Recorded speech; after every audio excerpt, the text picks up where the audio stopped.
Hi, I'm Chris Campbell, the technical editor for Popular Hot Rodding magazine. And today, we're in our tech center getting ready to install energy suspension components on Project EcoNova.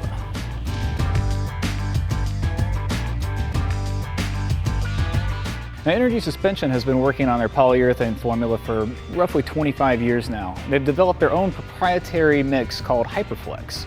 Now, all of these parts here are available for pretty much any muscle car. We've got shackle bushings here. They're much more durable and stand up for decades longer than the original rubber stuff. You also get much thicker plates. We've also got the leaf spring pads available and control arm bushings.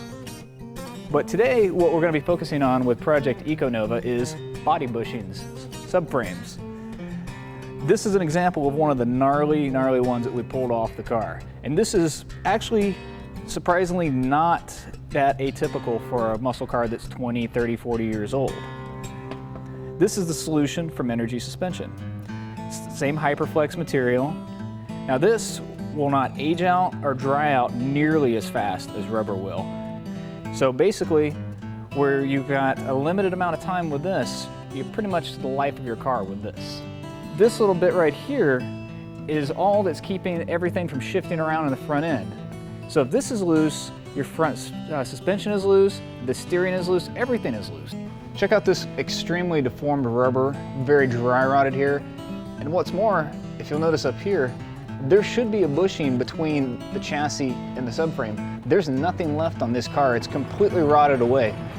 Now over to this side, you can see one of the Energy Suspension bushings that we've already installed. We've got correct gap between the body and the subframe, and we've got a bushing now that'll be there for the life of the car. We're going to show you how to switch one of these. Not as hard as you might think, actually. We've got Corey Bedorta from Gen 4 Racing. He's done plenty of these subframe bushing swaps, so he's going to show us the easiest, most effective way to get this done, which is obviously, if you got a rack or a lift that you can use, do that. First step we're going to do is we're going to remove both rear subframe bushings.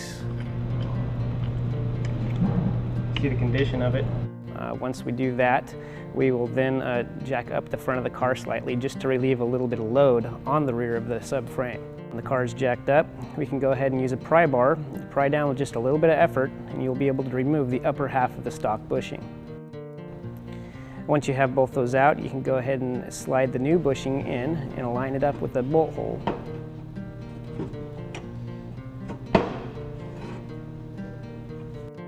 Once your new upper half is in, complete it with installing the lower half of the bushing.